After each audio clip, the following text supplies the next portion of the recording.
You're watching NTC News, DeKalb County's only television news source, on the campus of Northern Illinois University and from the Northern Television Center. This is NTC News Tonight. Tuesday, Pope Benedict XVI announced his resignation, making him the first pope in 600 years to resign from his post. Today, he celebrates his last Ash Wednesday, as his announcement will make him the first Pope Emeritus come February 28th. Good evening. I'm Allisyn Mims. Thanks for joining us. And I'm Margarita Gonzalez here in DeKalb. NTC reporter Taurean explains how the Pope's announcement is affecting the local Catholic community. These Catholic NIU students are practicing their faith in a not-so-traditional way. Instead of hosting a conventional Mass, the Lutheran campus ministry brought service outside to students on the go, a decision Amy Fallon says was made to reflect a more modern way of religious practice.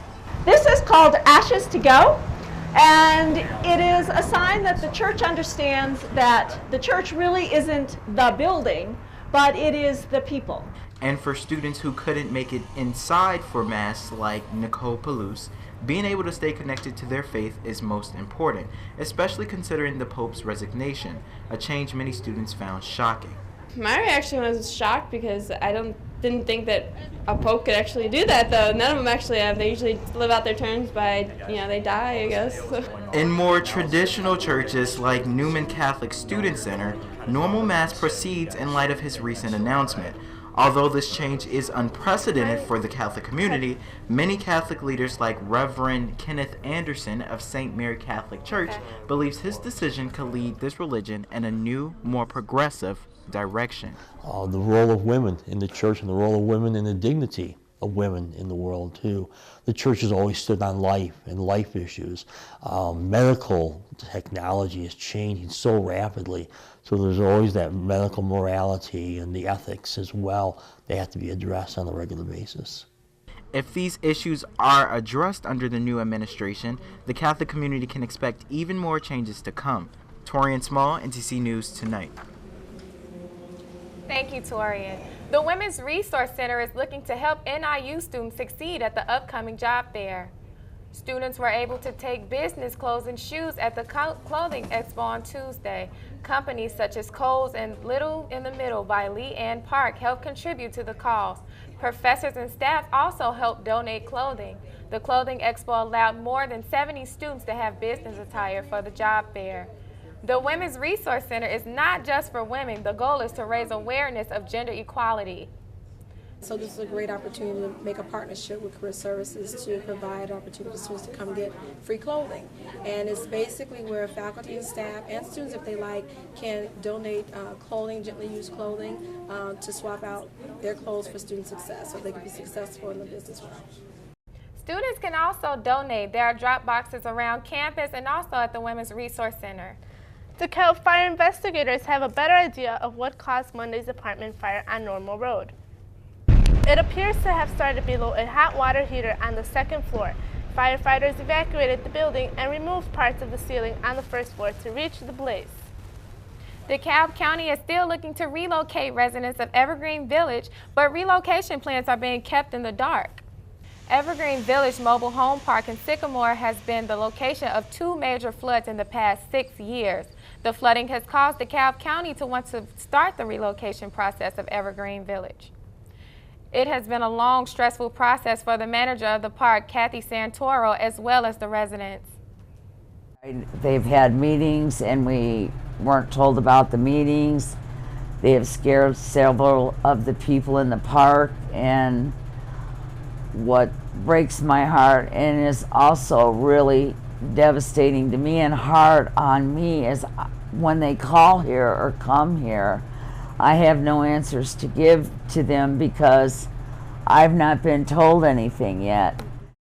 There will be a meeting in April, more about the plans. The former NIU police officer who was involved in the sexual assault scandal is now suing the university. Andrew Rifkin was fired after a student accused him of raping her, although witnesses claimed the relationship was consequential. A judge claimed NIU police covered up the witness statements and the case was thrown out. Rivkin now says he is a victim of conspiracy and he's suing the university for more than $50,000 in damages. When it comes to cheating, we all know about that all too well thanks to Lance Armstrong in recent news. But what about cheating here at NIU? The penalty for academic cheating at NIU can vary from probation to expulsion, and in most cases the students end up failing the class. There are usually about 40 cases of academic cheating each semester, but that's only a small percentage of the 20,000 students here at NIU. The professor decides in their class what is an appropriate grade. So is it possible you could be accused of academic misconduct and stay? Yes. But students need to realize there are consequences. Students can learn about repercussions of cheating from the NIU Student Code of Conduct. Reading the Code of Conduct may be too late for 3 students charged in the death of the NIU student David Bogenberger. James Harvey, Stephen Labard, and Omar Salome of the Pike fraternity appeared in the court over winter break. A DeKalb County judge said if convicted, the 3 students could face up to 3 years in prison or probation. As you remember, freshman Pike pledge David Bogenberger died in the fraternity house with a blood alcohol level of 5 times the legal limit last semester. 2 other fraternity members also face felony charges but have not appeared in court. In other news, a small city close to DeKalb is being accused of fraud. The city of Sycamore and United Airlines are facing a lawsuit filed by the Regional Transportation Authority.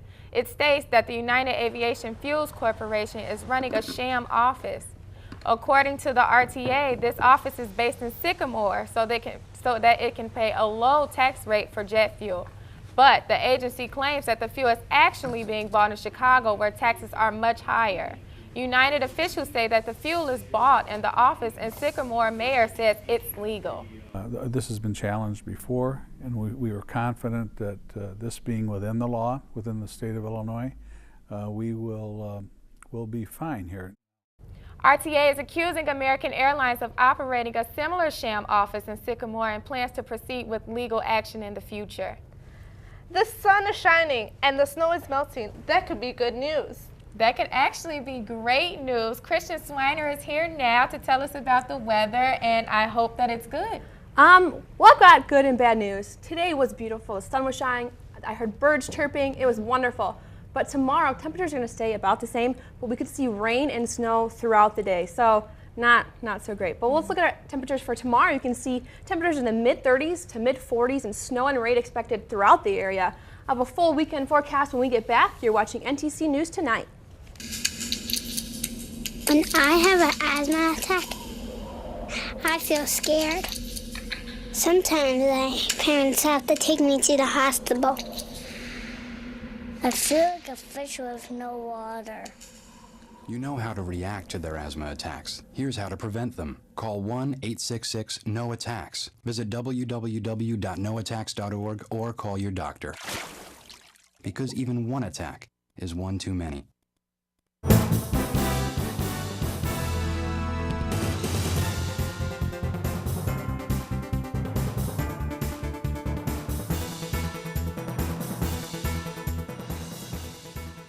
Welcome back. I hope you had a great day and enjoyed that nice 40-degree temperature we saw. The sun was shining, birds were chirping. It was wonderful. And tonight we're going to see a low of about 31 degrees.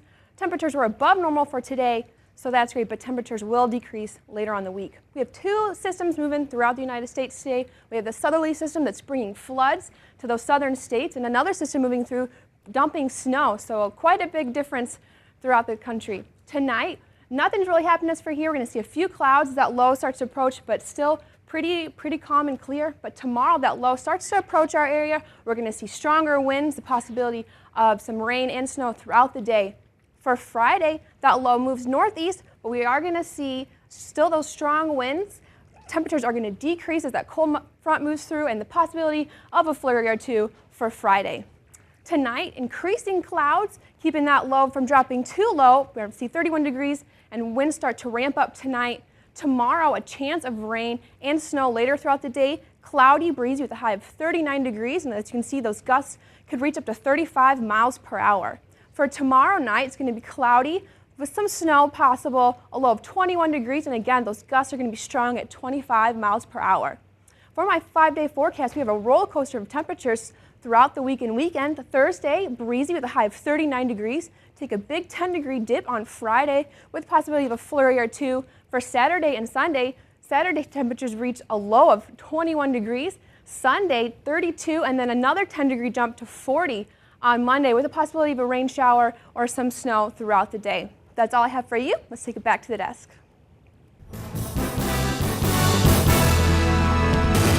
State employees may be talking strike. And police have arrested 2 men in the death of the Hadia Pendleton. These are today's state lines. A judge has ordered 2 men to be held without bail in the shooting of 15-year-old Hadia Pendleton. 18-year-old Michael Ward and 20-year-old Kenneth Williams are charged with killing Hadia at local park near President Obama's Hyde Park home. Just a week before her death, she had an opportunity to perform at President's second inauguration. A major state employees union is telling its members to save money and hold off on making big purchases. The memo explains on how to prepare in case of a possible strike. The American Federation of State and County Municipal Employees is the largest state worker union. They've been at odds with Governor Quinn over contract negotiations. An employee at the University of Illinois at Chicago was arrested yesterday after bringing an unloaded handgun to work. Authorities say the worker didn't want to leave the weapon at home while their house was being remodeled. Reports of a man with a gun prompted alerts yesterday in a brief lockdown at Illinois State University in Normal. Police said no gun was actually involved, but they weren't taking any chances. The incident grew out of a boyfriend-girlfriend dispute. Pope Benedict celebrates his final Ash Wednesday. And the week-long manhunt for the ex-LAPD cop is over. Here's what's happening in today's World Watch. A SWAT team stormed a cabin yesterday where renegade ex-cop Christopher Dorner was barricaded. The cabin exploded in flames after police detonated smoke devices inside. A sheriff's deputy officer was killed and another was hurt in a shootout with Dorner earlier yesterday. Dorner is accused of going on a revenge killing spree after being fired from the police department. Huge crowds cheered Pope Benedict at the Vatican today as he made his first public appearance since announcing his resignation at the end of the month. He said he does not have strength required to continue as he head the head of the Catholic Church. Benedict celebrated the Ash Wednesday Mass, marking the beginning of the Lent of St. Peter's Basilica this afternoon. Protesters interrupted a Senate hearing on immigration this morning. The Senate Judiciary Committee was in the middle of a hearing testimony when Homeland Security Secretary Janet Napolitano, when several protesters shouted and held up signs saying, "No more deportation." Police escorted them out. Carnival Cruise Line says it's working to make passengers comfortable and safe on the cruise ship that's been disabled since an engine burst last week. The ship is being towed to a port in Alabama and is now expected to arrive tomorrow. Some passengers who've been communicating with relatives have complained of hot and dirty conditions on the Carnival tribe. And that's today's World Watch.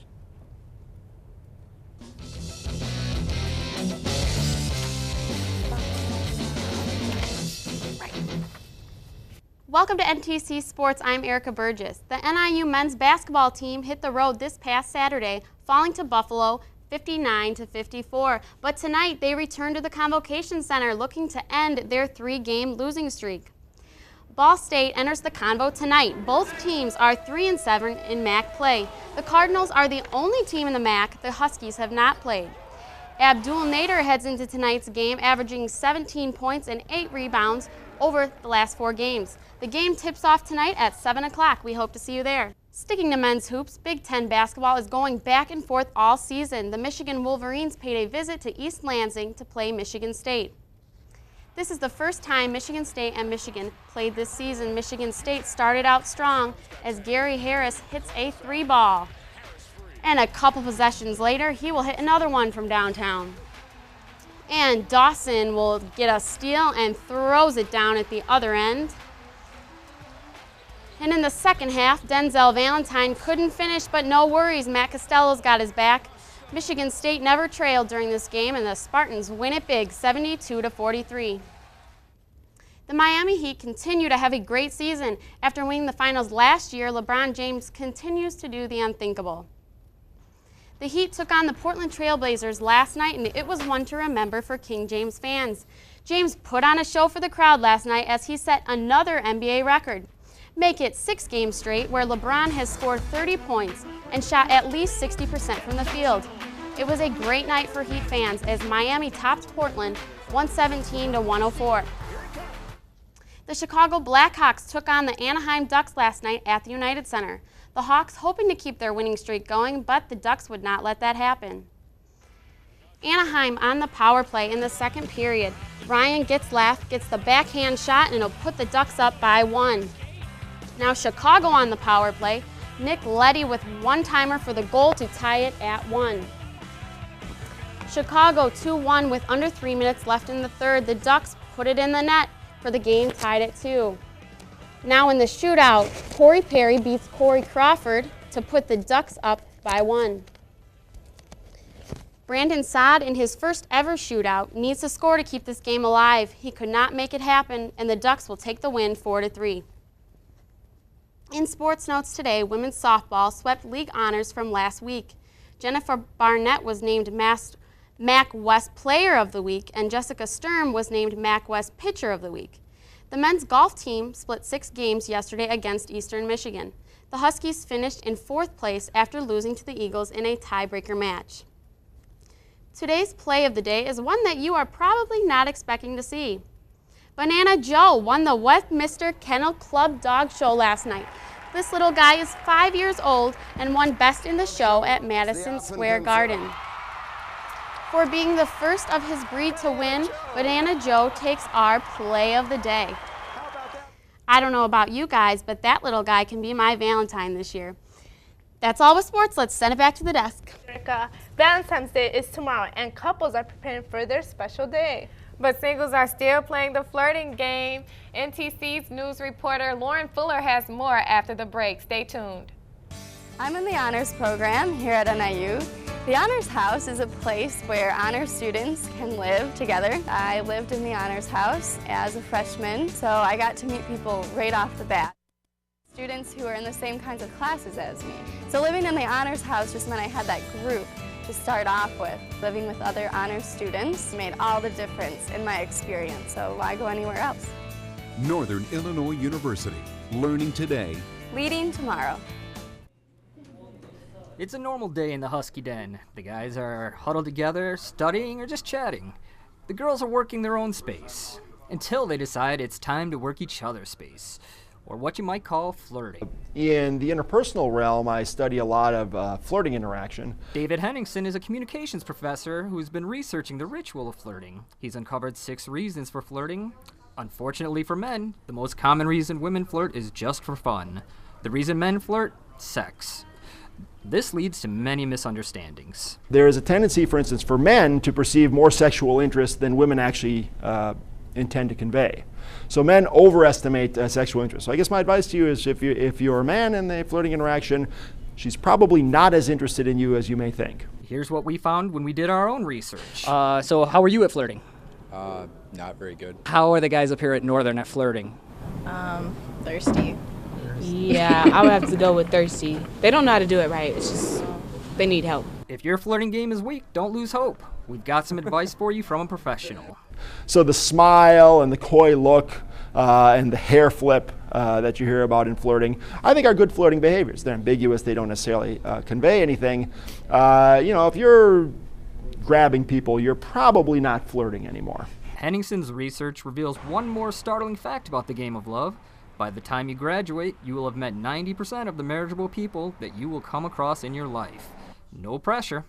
In DeKalb, Lauren Fuller, NTC News. Wow, 90%? I may be in some serious trouble. That's all for us here at NTC. Thank you for being with us. Enjoy your Valentine's Day. And have a good evening. Goodbye, everyone.